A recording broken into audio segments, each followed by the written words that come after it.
Allez, c'est parti, salut tout le monde, c'est Diaroga, content de vous retrouver aujourd'hui pour une nouvelle vidéo sur la chaîne. Encore une fois, une vidéo sans facecam dans laquelle je vais vous parler de 3 mangas différents, tous chez le même éditeur. Il s'agit, comme vous l'avez sans doute déjà vu sur la miniature, de Scary Town, Rafnas et Tetsumin, les 3 chez Komiku Édition.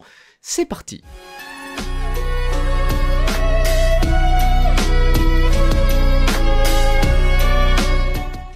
On commence donc par Scary Town qui est un seinen de genre comédie-horreur dessiné et scénarisé par Nokuto Koike, terminé au Japon en 3 tomes, et 2 tomes sont déjà sortis en France, le 3ème sortira d'ailleurs début février. Koichi n'aime pas sortir, il ne va presque plus au lycée et vit dans un minuscule appartement avec son père. Ce dernier a perdu son travail et vit de petits boulots pour le moins étranges. Ils habitent tous les deux dans la ville de Kuromachi qui est tout sauf normal. En effet, de drôles de choses s'y passent. Un supermarché fait des offres spéciales pour des zombies, les travaux publics ressemblent plus à une chasse aux monstres et il y a un centre commercial souterrain tout à fait glauque. Koichi n'est pas épargné par sa vie quotidienne puisque la voisine essaie de le dévorer, son professeur de chimie cuisine de la viande de zombies, son grand-père possède une auberge miraculeuse et quand il essaie de trouver un petit boulot, il manque de se faire dévorer par une créature aquatique. Un jour, son père disparaît et il va tout faire pour le retrouver. Il recevra l'aide d'une jeune fille portant son masque en permanence et semblant admirer sa famille. Bizarre, vous avez dit bizarre, bienvenue à Kuromachi. Pour le bien de cette vidéo, j'ai décidé de séparer la critique en deux, c'est-à-dire point positif, point négatif, avec les points positifs à gauche et les points négatifs à droite. Commençant par le scénario de Scary Town que je trouve super original et je trouve d'ailleurs que c'est la plus grosse force de ce manga, c'est comment il se démarque des autres histoires d'horreur qu'a fait d'ailleurs précédemment l'auteur, à savoir 6000 ou bien même Mushroom que je vous avais déjà présenté sur la chaîne. Et bien là, au lieu de nous servir une histoire avec des zombies, des monstres, mais dans le but de nous faire peur, il nous sort une histoire avec ces mêmes créatures, mais dans le but de nous faire rire. C'est une histoire donc qui prend complètement le contre-pied de ce qu'on a l'habitude de voir, qui est donc très originale, mais qui a aussi son point faible, enfin pour certains en tout cas, c'est l'humour. Car ici, oui, l'auteur va mettre en scène ses créatures et ses personnages principaux dans des scènes toutes plus loufoques les unes que les autres, et il va tenter de nous faire rire par ce biais, et du coup, on adhère ou on n'adhère pas, et moi personnellement, j'ai pas vraiment adhéré. En effet, tout au long de ces 2 premiers tomes, on assiste à une succession de scènes toutes plus loufoques les unes que les autres, mais qui n'ont pas vraiment d'intérêt et de lien entre elles, en tout cas au début. Certes, le fil rouge apparaît au bout d'un moment, mais au tout début, on a voilà, quelques scènes qui sont censées nous faire rire, qui feront rire sans doute certains d'entre vous d'ailleurs, mais qui n'auront pas de suite ou carrément pas de fin et qui changeront complètement de sujet à la fin du chapitre. Et au final, seules quelques scènes auront un lien, un intérêt ou en tout cas un impact sur le scénario et sur le fil rouge qu'on essaie de nous proposer. Enfin voilà, pour moi ça n'a pas fait mouche, mais après je peux tout à fait concevoir que certains prennent leurs pieds et rigolent de bon cœur à la lecture de ce manga, car oui bon bah voilà, c'est chacun ses goûts, mais pour ma part je suis un petit peu passé à côté. Pour revenir sur le scénario et surtout sur le fil rouge de l'histoire, je trouve que celui-ci met un tout petit peu trop de temps à s'amorcer. On a donc, comme je vous l'ai dit, beaucoup de scènes loufoques qui n'auront finalement aucun d'intérêt ou aucune finition, et en sachant que le manga se termine en 3 tomes, j'ai du mal à concevoir un fil rouge très développé et une histoire vraiment intéressante finalement. Au-delà de ça, l'auteur porte son histoire avec des dessins vraiment très beaux. Franchement là, gros respect, j'ai trouvé les dessins sublimes, je les adorais déjà pour Mushroom, j'aimais bien pour 6000, même si je trouvais les pages un petit peu floutées, je savais pas pourquoi. Mais bon voilà, là côté dessin, rien à dire, j'adore le style, mais bon après on aime ou on n'aime pas, encore une fois. Dernier point pour ce manga qui est quand même un point positif, il s'agit des personnages, car je trouve qu'ils portent tout à fait à l'histoire. Forcément, on a une histoire loufoque, donc il nous faut des personnages loufoques, et c'est le cas, l'auteur le fait très bien. On a notre personnage principal, Koichi, qui lui est un anti-héros complet, qui n'aime pas sortir, qui préfère rester chez lui tranquille tout seul. Et on a surtout notre deuxième héroïne qui arrive à peu près vers la fin du tome 1, début du tome 2, la fille au masque, comme vous avez entendu déjà dans le synopsis de l'histoire, qui elle est complètement déjantée et qui est, je pense, le personnage le plus intéressant de l'histoire. Agrémenter tout ça de personnages secondaires bien what the fuck et de créatures tout droit sorties des films d'horreur, et on a une histoire qui s'annonce quand même pas mal dans les faits, même si moi je n'ai pas accroché. Pour résumer, comme je vous l'ai dit, Scary Town nous propose une histoire avec un humour particulier, hein, on adhère ou on adhère pas. Personnellement, j'ai eu quand même un petit peu de mal à rentrer dans l'histoire et elle ne m'a pas totalement convaincu. L'humour n'a fait que très rarement mouche pour moi et j'attends donc de voir avec le tome 3 si ça remontera la barre ou non. En tout cas, pour l'instant, je lui mets la note de 5 sur 10. Deuxième manga de cette vidéo, on passe maintenant à Rafnas, qui est un seinen de genre suspense fantastique dessiné et scénarisé par Yumiko Shirai. Il y a bien longtemps, les hommes ont colonisé la planète Rafnas qui n'est pas soumise à la gravité. Au contact de son atmosphère, ils ont évolué et peuvent aujourd'hui flotter dans les airs. C'est dans cet univers unique que deux êtres vont se rencontrer. La phénoménale Lima, qui surveille les courants rocheux aériens et qui est dotée d'un champ de force inouï, et Ragi, un des rares humains originels dépourvus de l'antigravité. Tout les oppose, mais ensemble, ils vont essayer de sauver les humains d'un futur cataclysmique engendré par l'un de ces courants rocheux devenus incontrôlables. Parviendront-ils à surmonter les lois de la nature malgré leurs différences? Une véritable œuvre de science-fiction au souffle épique.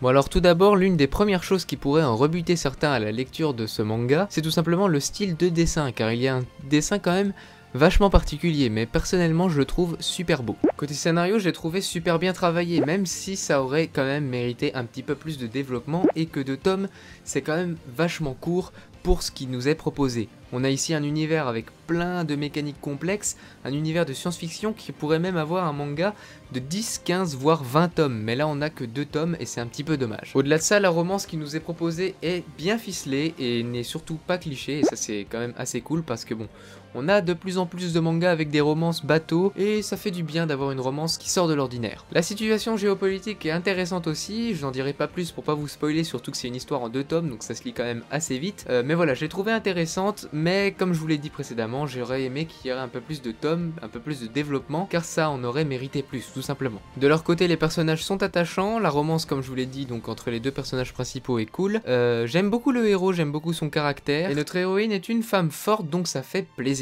Et enfin, dernier point, même si ce n'est pas vraiment un, mais je suis quand même obligé de le mettre parce que ça vous concerne tous, il s'agit du prix.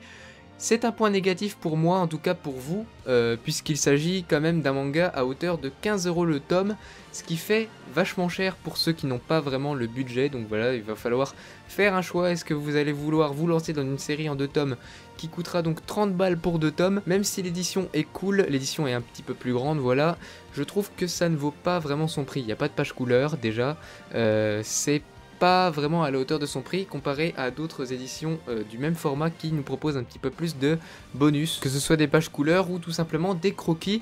On n'a rien de tout cela là-dedans et donc je trouve que le prix est un petit peu trop élevé pour ce que c'est. Mais ne vous inquiétez pas, ce point négatif n'impactera pas la note du manga parce que tout simplement c'est pas la faute du manga et ça n'a rien à voir avec sa note. Globalement c'était une bonne histoire que j'ai aimé lire, je me suis d'ailleurs vite attaché à l'héroïne, un petit peu moins au héros même si je l'ai trouvé quand même assez sympathique. Le dessin est quand même assez particulier, il faut l'admettre, moi personnellement j'ai adhéré. Ça ne sera pas au goût de tout le monde malheureusement, mais bon voilà, n'hésitez pas à aller voir un extrait gratuit si vous en trouvez un ou tout simplement à feuilleter dans vos librairies. J'aurais mine de rien aimé un scénario plus développé car il y avait matière à une bonne grosse histoire de science-fiction.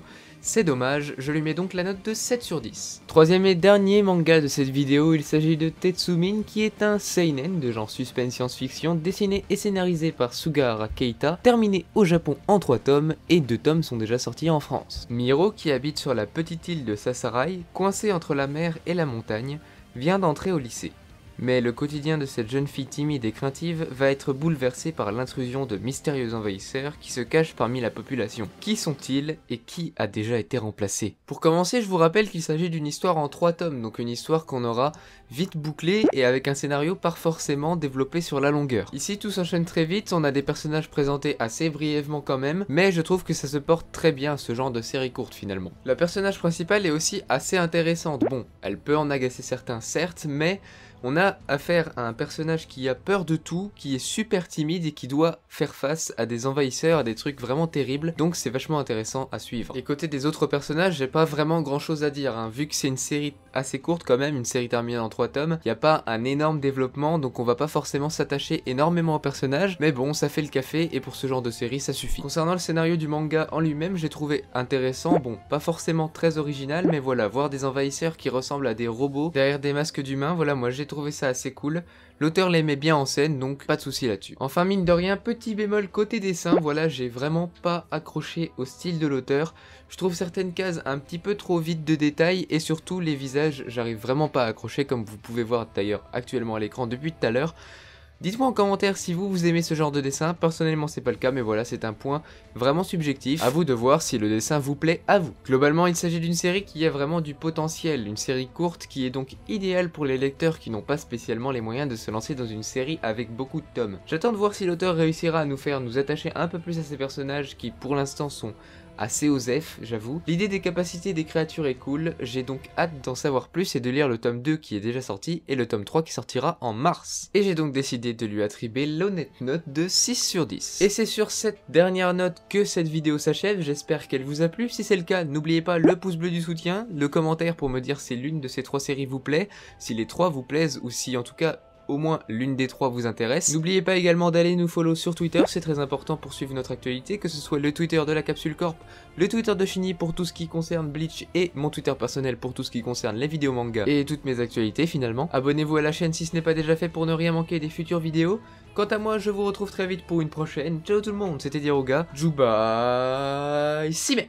Ciao. Eh, ça marche bien la version Shiny aussi. Hein.